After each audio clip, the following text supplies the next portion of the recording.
Sinagot po ni VP Inday mga kababayan ang issue ng mga loyalistay. Nag-umpisa lang naman daw ang gulo mga kababayan sa bansang ito noong magsimulang mag-ambisyon si VP Sara Duterte na maging presidente. Dahil daw sa ambisyon nito si Inday Sara na makuha ang pwesto ni Marcos bilang presidente, ay doon daw tayo nagkandeleche-leche. Yan po ang pinapalabas ngayon ng mga demonyong mga bata ni Ngagag mga kababayan. Kaya napasagot si VP Inday Sara sa kanilang mga birada.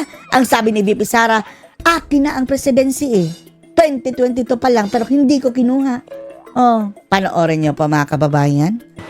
Nagsimula lang naman lahat ng kaguluhan na ito noong mangarap ang ating vice presidente na maging presidente ng maaga.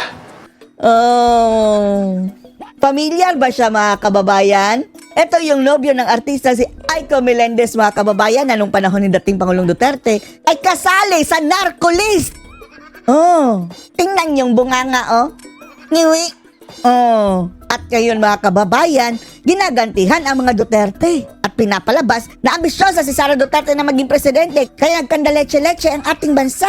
Alkaldeng pasok sa listahan sa drug list na inilabas ng NAPOLCOM. Kabilang sa naturang listahan si Subic Zambales Mayor Ayan siya Jefferson Conghun. Conghun. Ang itsura pa lang mga kababayan Diyos mio. Ito na ba ang paghihiganti ng mga nasa narcolist dati mga kababayan? Nung mangarap ang former president na paupuin yung kanyang anak. Anyak? Nangarap ba si Digong? Sabi nga ni Digong, huwag kang tumakbo Sara dahil gulo lang ang kahahantungan mo dyan. Hindi na nila kailangang mangarap ungas. Dahil kayang-kayang kunin ni Sara ang presidency. Dati, nung 2022. At kahit pa ngayon. At sa susunod na mga taon, hanggang 2028. Na maging presidente ka agad. Sino ba ang nangarap mga kababayan?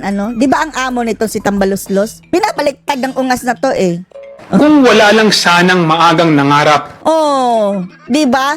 Kaya nga nabigyan ng bagong pangalan si Tambaloslos dahil sa kanyang ambisyon na maging presidente. Sabi ni Inday, sa iyong ambisyon, do not be tambaloslos.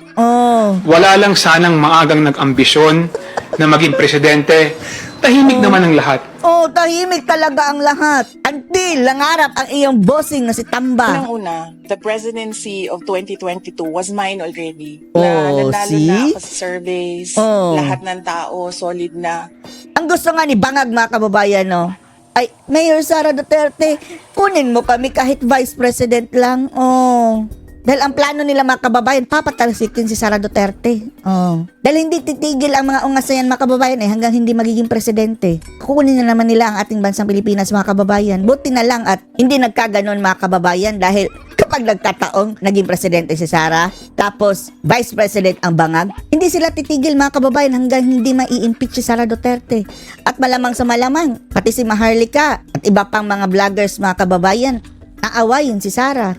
Mabuti na lang ngayon, nagkaalaman na ganyan pala ang mga abilidad ditong mga Bangag mga kababayan. Kakampi na natin si Maharlika. Di ba? At mayroon pa tayong nag-iisang pag-asa mga kababayan para labanan itong puwersa ng mga Bangag. United na for my candidacy. Pero Lahat I ay gave united. it away because I felt I had to do some other things other than being president of the Republic of the Philippines. Dati-rati kasi mga kababayan sa tingin natin hindi pa talaga ready si Sara. Tayo ready na tayo maging presidente si Sara pero hindi natin mapipilit mga kababayan dahil siya ang uupo dyan. Sa tingin natin, nagpapahinog pa lang noon si Sara. Ngayon, hinog na hinog na. Pangalawa, hindi ako yung nagsabi sa kanila, nagbukas sila ng investigation or inquiry in aid of legislation that is more like a political persecution and harassment of harassment OVP na personnel. Dahil nag-iimbestiga na sila sa confidential fund. Bakit si Sara lang? Ang presidente, meron nga ang mga buhaya daw mga kababayan, mga congressman, mga mayors, governors. Mayroon na yan. Bakit hindi ipatawag yung iba't ibang ahensya ng gobyerno? So, wag nila akong i-gaslight into saying na ako ang dahilan ng kaguluhan na ito. Tama. Ang kaguluhan na ito ay nagsimula sa yun. Sa terrorism nila, sa harassment nila, sa threats nila, sa mga personnel ng Office of the Vice President.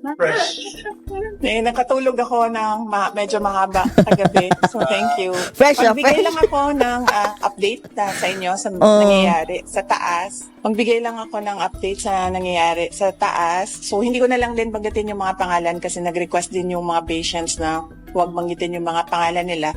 So, ang isang patient, may clearance na siya. Si Zulaika, ang mga kababayan. Tapos na ang contempt order. Is umuwi muna sa kaibigan niya. Natatakot siya umuwi sa sarili niyang bahay. So, baka ang abangan. desisyon niya, pag-discharge niya dito, Alam niyo naman ang mga bangag, mga kababayan. Baka kasuhan ng bigla. ay Kadampot. punta siya sa kaibigan niya. Doon muna siya titira. And then yung isang patient, waiting siya for discharge. At ang sabi sa kanya ng private doctors niya ay lumipat siya ng hospital. So yun yung gagawin para sa kanya. Well, hindi niya nasabi sa akin. Ang nasabi lang niya sa akin ay yun yung gusto ng private doctors niya. Itong mga buhaya, mga kababayan, ang gustong imbisigahan si Sara. Atat na papuntahin si Sara doon dahil, sagutin mo ang iyong asunto. Humarap ka dito, wag kang duwag. Tapos, pagdating doon sa Kongreso, mga kababayan, ayaw pagsalitain si Sara. You are not allowed to answer. Ganyan. Gusto lang makinig lang si Sara doon sa mga pambabastos ng mga buhaya doon sa kanyang mga tauhan. Lumipat siya ng another hospital. So, yun din yung gagawin niya kasi right now, yun lang din yung pinagkakatiwalaan niya, yung mga doktor. Nag-aantay siya ng kanyang discharge and clearance. Tapos na ang contempt ni Zulaika Lopez. Malamang siguro wala na yon kasi nag-aantay na lang yung lawyer dito sa taas ng clearance from all the offices concerned. So, likely baka considered as nag-lapse na yon. But ang gusto lang talaga ng lawyer is merong document na nagsasabi na cleared na siya. Hindi get your reactions sa labang President Marcos. Ang sinabi niya ma'am, platform niya po pumalabas text message na nakalagay na in the larger scheme of things, Sara is an unimportant. Unimportant to si BP Inday, mga kababayan, dahil wala na silang pakinabang. Yes, oo. Ngayon, hindi lang unimportant, threat pa sa kanila si Sara Duterte. Gandara pa ang mga bangag, mga kababayan. Hindi naman ako mag-comment sa mga remarks ni President Ningag-ngag. Marcos. Kasi unimportant ang bangag para kay Sara Duterte, mga kababayan. But, sorry, may nakalimutan ako na update sa taas. Gustong ipaabot nung dalawang patients ang pagpapasalamat niya sa inyo, sa media, kasi Anong natulong ng media?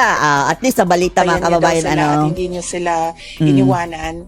And gusto din nilang magpasalamat sa mga doctors and lahat ng healthcare professionals na tumulong sa kanila.